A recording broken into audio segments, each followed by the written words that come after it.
శ్రీ వెంకటేశ్వర వ్రత విధానము కలియుగంలో శ్రీ వెంకటేశ్వర స్వామి వారి అనుగ్రహం పొందడానికి ఈ వ్రతం ఆచరించడం చాలా తేలికైన మార్గం. ఈ వ్రతం ఆచరించిన వెంటనే ఎటువంటి కష్టాలైనా తీరిపోతాయి. సాక్షాత్తు శ్రీమన్నారాయణునిచే అనుగ్రహింపబడిన ఈ వ్రతం ఆచరించడం చాలా సులభం. ఈ వ్రతాన్ని ఎవరైనా ఎప్పుడైనా ఆచరించవచ్చు. ఆర్థిక బాధలు కానీ, ఆరోగ్య బాధలు కానీ, మరే ఇతర కారణాల వలనైనా మనశ్శాంతి లేనప్పుడు ఈ వ్రతం ఆచరించిందే తడవుగా అన్ని కష్టాలు తీరిపోతాయి. అలాగే మీ ఇంట్లో ఏ శుభకార్యం తలపెట్టినప్పుడైనా కూడా మనం సత్యనారాయణ ఎలా చేసుకుంటామో అలాగే ఈ వెంకటేశ్వర వ్రతాన్ని కూడా చేసుకోవచ్చు అన్నమాట.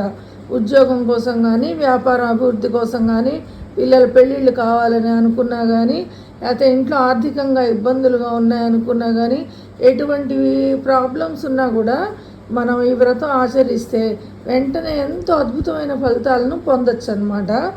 ఈ వ్రతాన్ని ఏం చేస్తారంటే, ఒకవేళ మామూలుగా ఈ వ్రతం ఆచరించడానికి ముందుగా వినాయకుడిని పూజించి తర్వాత వెంకటేశ్వర స్వామి అష్టోత్తరం మన గోత్రనామ సంకల్పం చెప్పుకుంటాం కదా, అలా చెప్పుకుని తర్వాత వెంకటేశ్వర స్వామి అష్టోత్తరం, లక్ష్మీదేవి అష్టోత్తరం, పద్మావతి దేవి అష్టోత్తరం అలా చదువుకుని ఆయనకి షోడశోపచార పూజలు అంటే ధూపం, అగరత్తులు వెలిగించడం, దీపం చూపించడం, ధూపం దీపం, నైవేద్యం అంటే కొబ్బరికాయ కొట్టి అలాగే గోధుమ రవ్వ, పంచదార మన సత్యనారాయణ స్వామికి ఎలా పెడతామో అలాగే గోధుమ పిండితో కానీ గోధుమ రవ్వతో కానీ ప్రసాదం చేసుకుని కొంచెం పంచదార, నెయ్యి, జీడిపప్పులు, ఏలకాయలు కలిపి ఆ ప్రసాదాన్ని కానీ నైవేద్యం పెట్టచ్చు.